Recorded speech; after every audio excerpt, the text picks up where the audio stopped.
Alright, what's good YouTube? Back again with another video, and today we are looking at the Pulsar XLite V4 size 2 medium. So really, let's just get right into it. You have not been clickbaited. I'm about to roast Pulsar for this mouse. So here's a little backstory. I am what you would consider an EC2 refugee. What is that? Someone who loved the Zowie EC2, but as other mice become modernized, Zowie kind of just did nothing, so you had to move on to other EC clones. I tried the Death Adder V3. You guys have seen how that went. Look at my scroll wheel here. You know how it went. Yeah, I wasn't really feeling those, like cheap looking magnesium ones. I thought they were just kind of corny, and nothing really got the exact Zowie shape, so why even try them? So that got me here, and I didn't even like this mouse. This is the large size 3 V3 version. I didn't really like this mouse to begin with, but as the Death Adder V3 kind of failed me, I began using this mouse more and more. At least the coating was good. The clicks are good besides being a bit too light. The side clicks were good enough. Scroll wheel was good enough. The middle click was exceptional in my opinion, and we'll get to that. So this mouse kind of grew on me. There was just a lot of stuff I didn't like. The Erasure opticals are just kind of too light. The scroll wheel was a bit slow in just like scrolling for browsing. The base is something I really don't like. As you've seen in my other videos, again, just like the GPX Dex, if you use these kind of outlines for your skates here, what's going to happen is you're going to scratch really badly on softer pads. Here's the clip.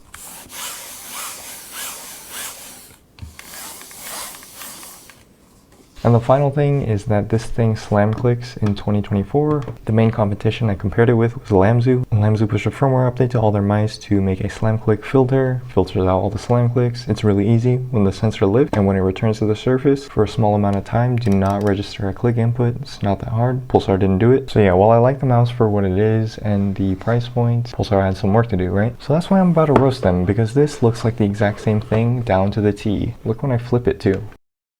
Still the same terrible base that I suggest not using if you're making a mouse, because ridges are still here, skates are still the same shape. It's just very lazy, right? They just want to reuse parts. They want to save costs going into the next generation. A year removed only, and all the same parts basically on the outside. It kind of just feels like they want another $100 every year from you. Not to mention, a lot of people have gravitated towards bigger skates on the bottom. Didn't even change them here. Look at Razor skates, look at these. These are outdated. So here's what you get in the box. It's literally the same in the inside as well. Here's the dongle, same thing. This one is only compatible up to 1000 Hertz, so for a mouse that costs $100, I think this is bullshit. Now for the mouse itself, let's just go over a new flagship sensor. Cool, I guess. I believe the weight is the same for all the different models this year. 32K DPI, 8K compatible. Look, here's my stance. Higher pulling rate doesn't really matter, but if you're gonna market it, literally flash it on the box like this.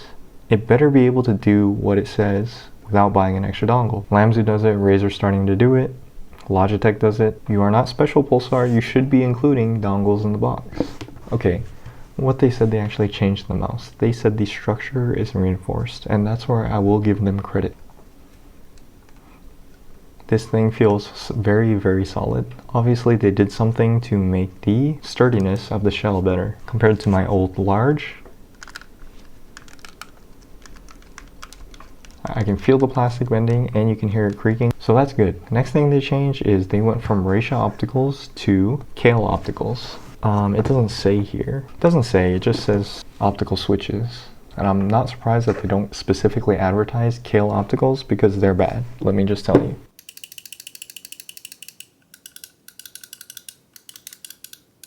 They are heavier, which is the criticism that they took from the Racias, but they're just not snappy at all.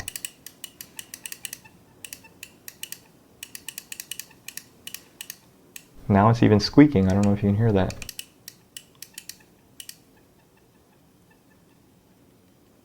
And what's weird is the right click feels sharper than the left click, which is closer to the Racias, but it's still not right. Like, something is wrong. Like, these are terrible switches. So much so that I prefer the Racias that I didn't like in the V3. To be honest, looking back at it now, the Racias were just too light. And the slam click filter was not, updated on this Pulsar XLite V3, even a year after. So yeah, looking back, the clicks are just way better on this. And slam clicking is an issue, but I'm gonna take it over this. Next thing is the scroll wheel. The scroll wheel is a new encoder. It's the blue encoder, I believe. I will say the scrolling experience feels better, especially on web pages if you're just browsing. This is kind of loud and nasty. And the next thing is like, I'll expose myself. Like, you guys are gonna call me nasty, but I have to do this. The rubber needs to be changed on these, man. Like, look how much dirt the lines accumulate. Now, I have sweaty hands, so your experience might not be like this, but this is just annoying to clean. I have to take a plastic bristle brush, get all the gunk out. I didn't do it to show you guys what the user experience is like, even though you guys are gonna make fun of me. I'm just that honest of a reviewer, so like, comment, subscribe down below. Sorry for being a shill, but yeah, the next part is the middle click. It's just ass. Like, it's terrible. Like, this is one of the best middle clicks of all time. Like, it feels like a nice, snappy Kale mechanical switch. And then this feels just like a shit dot switch. It doesn't sound like a dot switch, it actually sounds like a mechanical switch, but it feels like a dot switch. It's just heavy and mushy. Next thing, these side buttons haven't changed much.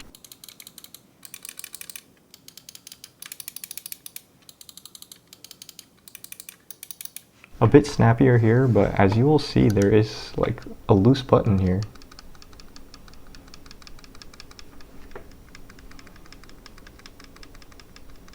You can hear the plastic hitting it before I actually click it.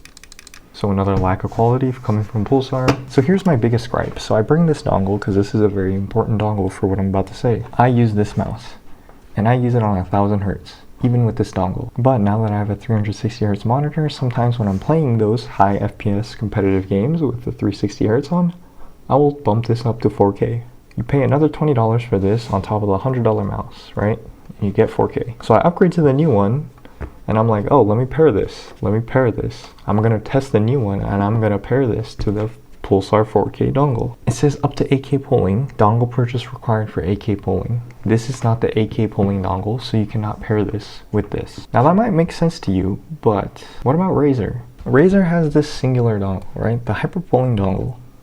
USB-C, that's it. My main point is this high polling rate dongle will connect to the Death Adder V3 Hyperspeed, the Death Adder V3 Pro, and the Viper V3 Pro. So this is 3 different generation sensors and 3 different mice all connecting to this. Even the fucking Basilisk can connect to this, right? So why are we 1 generation removed of this 4K dongle from Pulsar with a 3395 to a 3950 and it can't connect to this? Tell me why Razer can connect 3 generation of mice to 1 dongle. Tell me why this can happen, but Pulsar can't go 1 generation. And the answer is clear, they just want you to buy the new one. This is bullshit. Look what Razer does. Okay? Next thing, the slam click filtering was not implemented for the Pulsar XLite V3 generation mice at all, to this day. Pulsar V4 already came out, you know damn well they're not gonna update this, right? So the Pulsar XLite V4 has slam click filtering. I tested it, I got it, I played with it. I was like, these clicks feel like shit, but at least it did slam click filtering, but I don't even like this. Like, I'm sending it back. I'm already saying it. So why do I mention this again is that this just shows you, along with the dongle, the attitude of Pulsar, right? They spend a lot on marketing, and I'm always wary as a consumer and a bit of a reviewer of companies that always spend a lot on marketing. Well, if they're doing a lot of marketing, are they keeping up their product with the competition to justify their spending in marketing? And the answer here is no, they don't care. They want you to spend more money every year. Like this, these 2 mice are 1 year apart. Look at them. What's different? You got the 32K sensor, yeah, but in real life usage, what is the difference? Like, you got the slam click filtering. I guess the shell is a bit less creaky. And I complain about creaking, but I always say in my videos, the creaking is bad, but it doesn't affect your in-game use, so I don't mind it too much. If a Pulsar mouse has a problem that's fixable, slam click filtering, they're just gonna fix it on the new one, release it a year later, and tell you to buy the new one. Lamzu, they're gonna update it, they're gonna push a firmware update so that you can get rid of slam clicking. Razer, they're gonna update every new mouse that comes out, no matter what sensor it has, to be compatible with the hyper polling rate dongle. Look at Pulsar. Old 4K dongle, better buy a new one. Slam click filtering, oh, better buy a new one. Oh, now this one has bad clicks. Well, you gotta buy the V5 to get the new clicks. Yo, so I was editing this video, and literally while I was editing the video, look what they did. 2025, they're teasing a new Switch. You can't make this up, bro. It's literally like what I said. They're gonna make some shit, push it out. They're gonna tease the new internals that they fix, and then charge you another 100. Like, you cannot make it up. I was right, bro. They just want your money. Look, I know I'm complaining and just waffling, but this really just shows you the attitude of Pulsar. They're not going to spend money to fix your issues with development, like firmware development. They're not even going to bring up the new mouse to the old hyper pulling rate dongle that you paid for with worse clicks, coming out a year later for another $100, and you have to buy another dongle. And they're already probably planning for the V5 to come out next year, fixing these shitty clicks. And they're going to make you pay another $100. What else should I say? I don't even know what else to say.